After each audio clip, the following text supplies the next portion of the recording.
Hey everybody, welcome back to the Johnny Laing Show with Johnny Laing.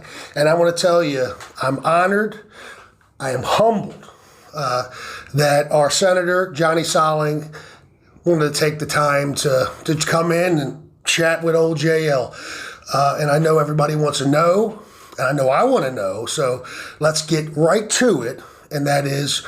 Hello, Johnny Salling, our Senator. Johnny. Senator, thank you for coming. Thank you so much. I am so humbled. Yeah. But what we want to know is about you. So let's get right into it. Okay. Who is, now we know who Johnny Salling is. Mm-hmm. We want to find out how Johnny Salling got to where he is today. So Senator, give us a little bit of idea. Oh, thanks, John. Well, I'm one of 9 in a family of 11 with my mom and dad. I'm the middle child. I was number 5. Wow. So, 5 brothers and 4 sisters, counting myself, all raised in North Point Village, Baltimore County. My mom and my dad both came from different places. My mom came from Lumberton, North Carolina. It's Robeson County, North Carolina. And my dad came from Gate City, Virginia, just before the Tennessee line. And so they both went up this way to Baltimore. I lived in the city of Baltimore. And my dad come here to get employment. Him and his dad worked at Westinghouse. My dad retired there 35 years. Wow. So don't hear that anymore. No, and you don't hear this anymore. My mom was a housewife with 9. That's right. So my dad worked. With 9. With 9. My dad worked. My mom stayed at home and worked and did everything at the house. As we know, with 9 kids, that was a job in itself. But, being raised in Baltimore County and living in North Point Village, went to Battle Grove Elementary, having a lot of friends there. And again, being one through the family of going through the front of my family, going to Battle Grove and then going to General John Stricker and then going to Sparrows Point and having the opportunity to graduate there and having still a lot of good friends.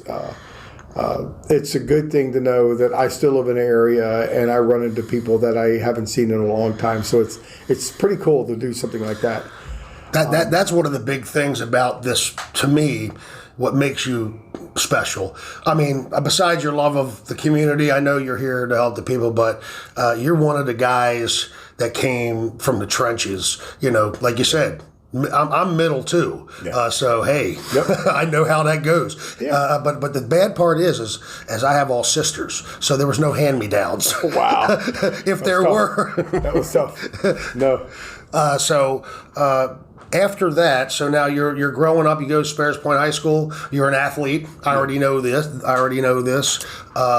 Then one of our favorite mutual passions, softball. Yes. So give me. I mean, I know you played. So let me know some of the fun stuff about where and are you still playing any? Yes, I am.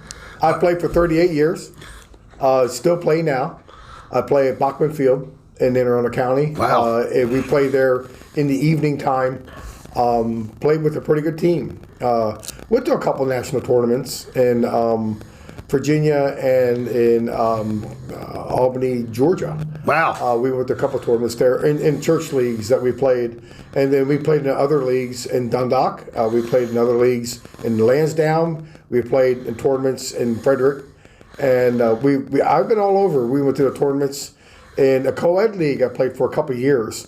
Xavier, good friend, Mr. X. And oh yeah. Everybody knows X, man. Everybody knows X. Hey, X. We played in the co-ed league and lost the championship game at Ocean City. Wow. And had so much fun. Lost the first game, as you know, 1-7, and lost the championship game. That's so you ran through. And I tell you, but as you know, a passion that we have, and we have a lot we talk about in softball. I still love it, and I still play, and I enjoy playing softball at the age of 59. 59, still out there. Yes. Hey, wait a minute. Next year, you can play for the over 60 team. Yeah. You'll be a freaking superstar on that team. Well, it would be fun. I played every position in softball. It was crazy. I played with some teams that when I was much younger, that they would drill me in the infield, and then I'd finally get it right, and I'd have a great year because they drilled me. So, but I loved it because it was a team sport.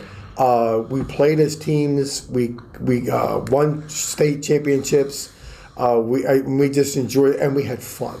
That's what I like. We had fun, as you know, and I know you have fun. When you get on a team, that now these people become your family, and you're going to weddings and birthdays, and that's because because I played on a couple of teams that went 8-10 years, and until I got old, and then but it that's what makes it, man. Yeah, that's what I don't play anymore. But that's what I miss. Yes. I miss the guys. I miss the camaraderie. Yes. You go on a trip and the wives and kids, and I miss that part of it.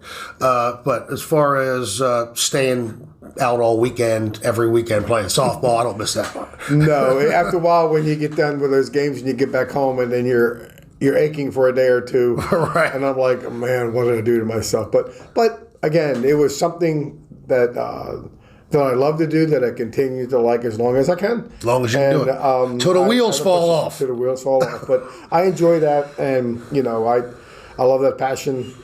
I love the other sports. I was served in the Army for 3 years, a combat engineer from 79 to 82. And I love our veterans. And one thing that I had a passion for, I played football in the Army for a little bit, and I love football. A lot of people don't know this.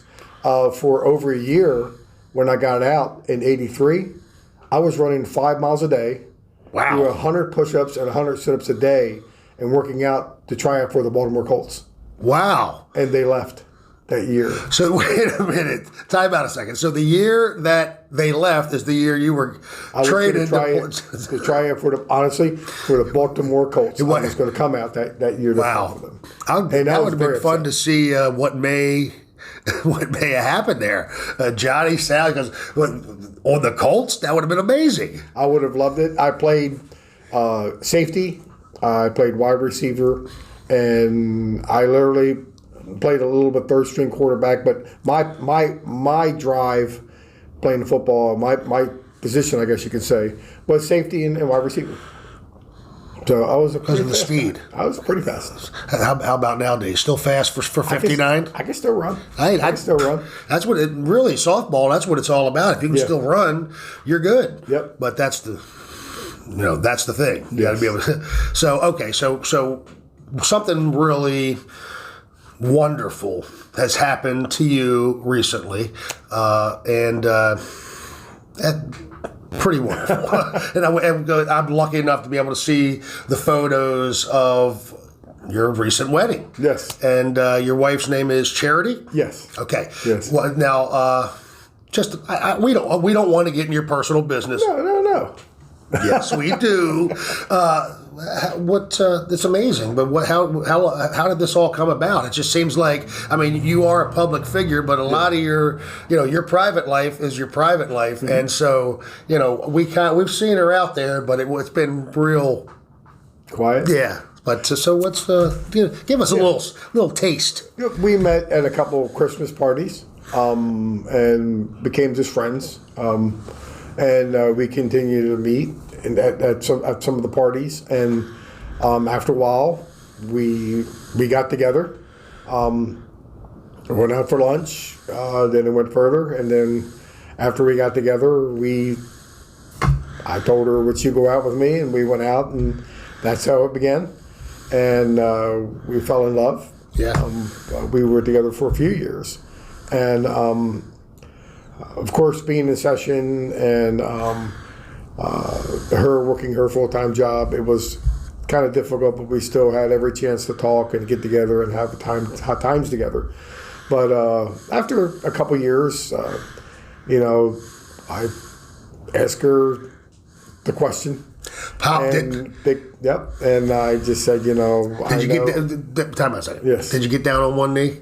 That's old fashioned. I did not, believe it or not, but I did ask her dad. Yeah.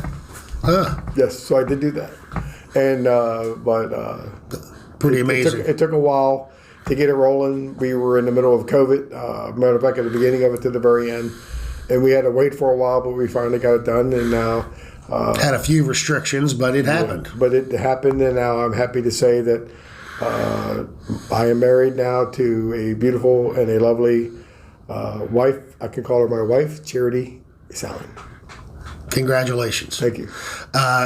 And by the way, many, many happy years of marriage. I mean, Yes. Hey, look, he is our senator, but dadgummit, he has a wonderful private life as well with his beautiful wife. That's amazing. Thank you. Okay, so now let's get into the meat and potatoes Yes. of this thing, and that's, I mean, you're our senator. Yeah. And a pretty damn good one, in my opinion. And I love you, and I like it. I'm glad to have you doing what you do for us. But how the heck did you get there? What something? Here you are living your life, doing your thing, getting up, and going to work, et cetera, playing softball. Yeah. and one day, either somebody flipped the switch, or some event, or something happened, or I don't know if you were just tired or whatever. But I want to know. Being a steel worker for 30 years, Wow. working where I worked at for 5 years, I worked for National Wire. And then for 25 years, before that, I worked 1 year with the Brotherhood at the railroad down Spurs Point. Okay. I worked with them. But for 25 years, I worked for a company called Lafarge. And they were Blue Circle Atlantic. They were Atlantic, and but they moved forward, and I worked for them for years. But I worked other jobs. I worked at Gold's Gym. Worked there for at least a year or two. I would meet a lot of good people. I worked there. I worked both these jobs, and I would continue to meet people. And the people that I would meet and have conversations, I had a couple people say, "Have you ever thought about running for office?" And I said, "No, never. I never thought about it." And I had one gentleman in particular, and he knows who he is. But anyway, he said, "You should run for office." And I would say, "Why would I want to do something like that?" And he said, "Well, you're a people's person." And I'm like, "Well, thank you. It's a compliment. I appreciate that." And I really thought about it. And I had another individual that ran a couple times. He's a good friend of mine. He said, "You should run for office." He says, "There's a vacancy to run for county council first." And I'm like, "Really?" And they said, "Yeah, you should run." And I found later on, a friend of mine was running also. It wasn't even a week later, a gentleman came to me from the Central Committee and asked, "Would you ever think of running for the state senator?" So wait a minute. Let me. So someone approached you from the Republican committee to run for senator. For state senator. That had to be that. I mean, wow. Yeah. I mean, It was surprisingly. I was very surprised because they said there was nobody running. So Right. you wouldn't be opposed. You would win. So yeah. So you were definitely going to be in the general election on the Republican ticket at that point. We knew that because nobody else. I mean, and to be honest, and I've grown up in this area my whole life. Yep. To be a Republican that it wants to get into office to try and help the community, tain't easy. No, as we know. Tain't easy. But again, that is a testament to you, in my opinion, because we know that this is a huge Democratic area, Yeah. and yet. Here you are. Well, if you think about it, you haven't heard this a lot in our nation, but we know there's a lot of conservative Democrats that live in this area, in the Dundalk, in the Essex, in the River, and throughout this area. They're conservative, exactly. And they might vote Democrat in the primary, but when the general comes, they vote their values and their morals. I believe they vote for people that are for what they believe in. Right. And so I think at that time, when we had a team, which is rare, having a Republican team and having a team from the council, from the state senate, and for delegates, and have an opportunity for them to know us, to meet us, we were out there. We were talking with them. We would constantly be in community meetings. We wouldn't stop. So that's what I think they wanted and they desired. And they saw us for what we were. We were them. Right. We that's were a one mirror. thing We were a mirror. about you, and I mean, I've been out there myself and several different places, and then here comes Senator Salling in to say, "Hey, everybody, everybody okay?" Chat it up and make sure that what's what is what's what. Yeah. That's, I think, what what we've been hurting for around here for a long time, and it's nice. It's nice to be able to even today sit down and have a conversation with you, which I don't believe that many would, and I thank you for that. Yeah. Okay, so there's more. There's more here.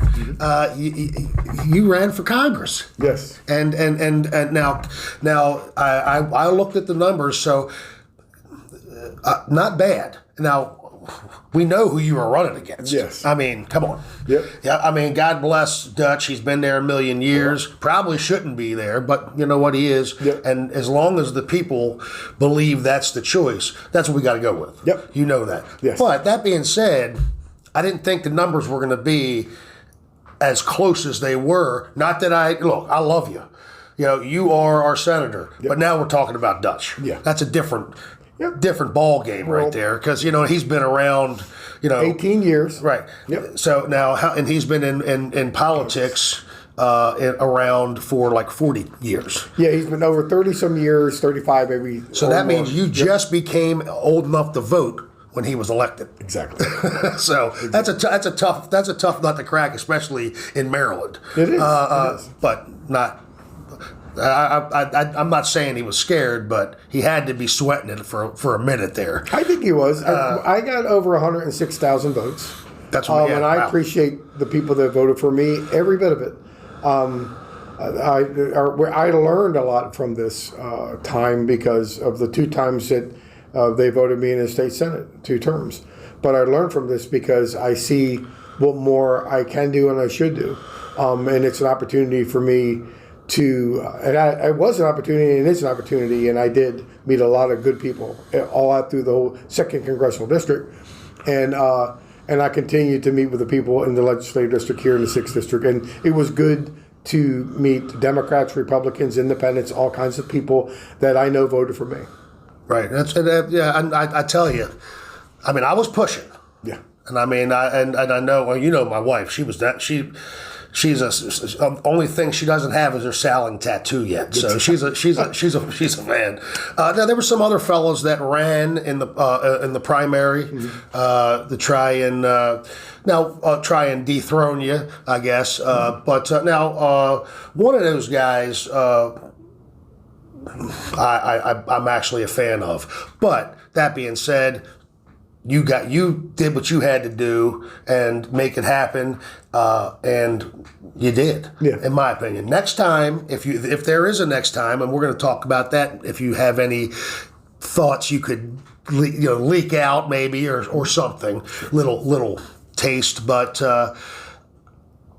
I don't know. Dutch might be. He better be scared next time if that's what you're going to do again, because it's only going to go like this, in my opinion. No. I mean, there's a time, and you proved that, and that's another thing. When you ran, and it was a time for change. That's not only me. That was the general consensus, I feel, at that time, and you did. Yeah, and I won Baltimore County. I appreciate Baltimore County. I did very well in Harford County. I know the other places where I need to work at, and it's a struggle, as we know, in the city of Baltimore.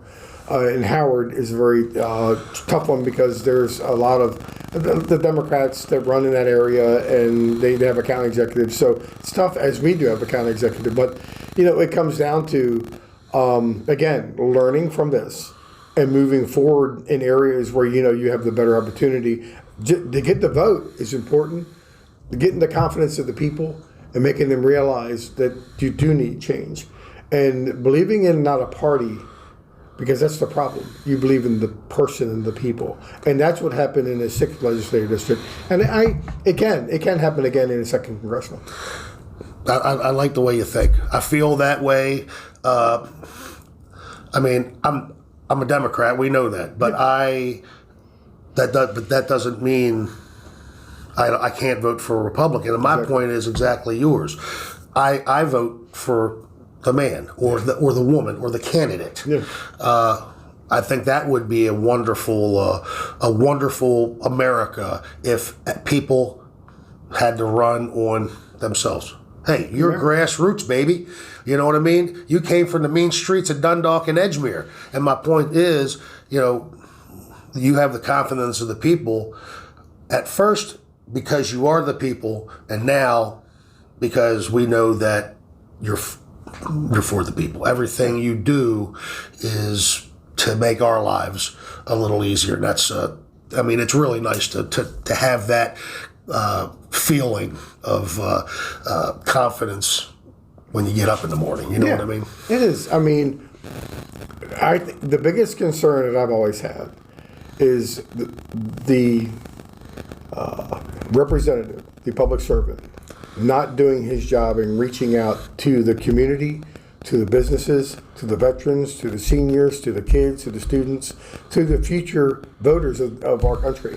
And that's who you need to reach out to. You go to the community meetings, you go to the volunteer fire departments, you meet with your police officers, you meet with all your public servants, you meet with your constituents. You go out to places and you find out exactly what is going on. How can we do better in this community? How can we help that out? How can we put sidewalks in places where we know that they need to be? Working with the council, working with our federal part. With every part that I'm glad that I have in contact through the federal, state, and government, it's good to know that I have those contacts. But it's good to know that people can reach out to a state senator and be able to find somebody in the federal part and in the local part. Every one of those parts are important, and we all need to work together to communicate in a way that if they called the federal government and they said, well, this is a local thing, but what we can do is we can work with you still. Hey, the local part can say, this is a local thing, but guess what? You're calling me for a local, but it's a federal issue, but we can get with the federal part. They all need to work together for the betterment and for the good of the public. Yeah. That's how it has to be. If they're not doing that, then we're broken, and we need to be fixed in that way. So we all work together as a nation, as a state, and as a community to make a difference. And when we do that, we make a difference for you, for me, and for every person in this country. That's what we need to do. Yeah, that's, that makes a lot of sense. I'm glad to hear some, these days I'm glad to hear some damn common sense, let me tell you. We're not going to go in any direction, but you know what I'm talking about. I know exactly what you're talking about. I do. And, I know what's going on right now. People are hurting. Businesses are hurting. Our kids are hurting. A lot of people aren't talking about what's happening, about the suicide rate with our children being at home because they're not in school.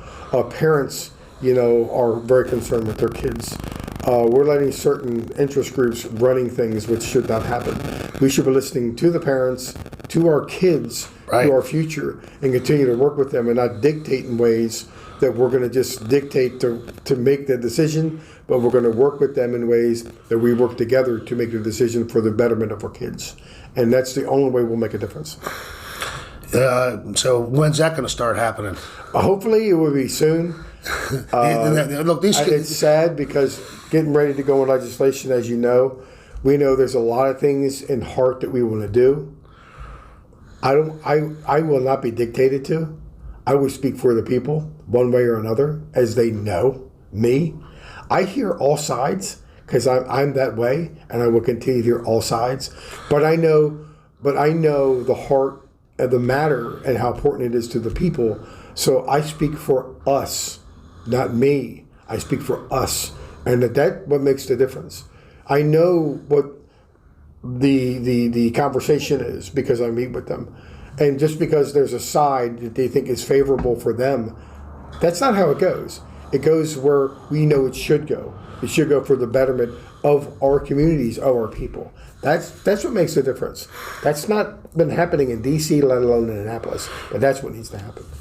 Well, time to start a campaign back to the people. Yes. You know what I mean? Yes. And that's how you do things anyway. So it can be that, when it comes around time to go again, hey, time to give it back to the people. Yeah. The people need to make the decisions. That's what it's really all about. By the people and for the people has been my saying, and that's how it should be.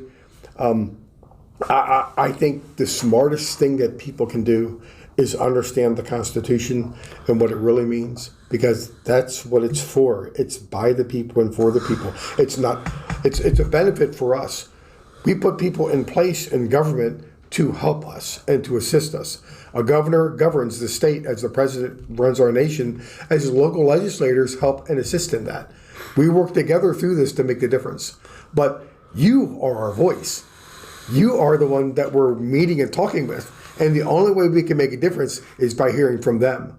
And when we hear from them, we talk for them. And we talk for their betterment and for their future, for their interests. And if we're not doing that, we're not doing the job. Well, as our senator said, hey, about the people, I will be putting down in the description of the YouTube video how you can contact, website, etc., which is available, but I'm going to make it available to you downstairs when this thing ends. Okay. I just want to let you know how much I appreciate what you do for all of us, and I know these folks out here do the same. So let's do a couple fun questions, and then we're gonna say goodbye to the next time. Sure. Okay. So, Senator, you're a superhero. Okay, you are a superhero, but I mean actual superhero, and you get to choose your power, your superpower. What's it going to be? Wisdom. I want wisdom.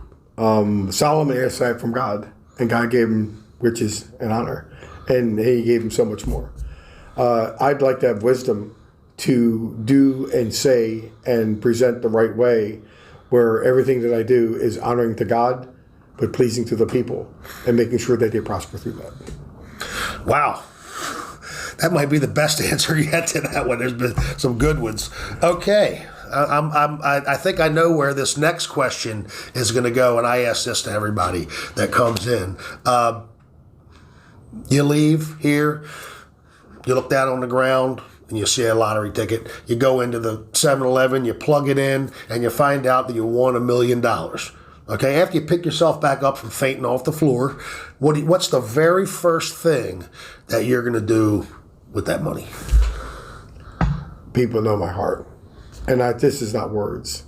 I'm going to give to the church and help my church. And then I'm going to help the people. I love to help missions. We go to the Baltimore Rescue Mission missions. I want to help the missions. And we really need to continue to help out and be an outreach to them. And if I can do more to them, that's what I would love to do, is help them out. Wow. I knew it. I knew it already. I already knew where that was going even before okay, well, we're going to go ahead and cut it loose. But okay. I really, really appreciate it. I mean, you don't even know, wow, how humbled I am that you come down here to Fantastic J Studios and give us the time that you did. I really appreciate Thank you, John. And listen, everybody, don't forget everything's going to be down there. You already know the deal. We want to thank him and make sure you do that. And if you need any, contact his office and they'll point you in the right direction. And we'll have those down there. And you know what else? We'll see you guys next time on the Johnny Laing Show with Johnny Laing. Thank you.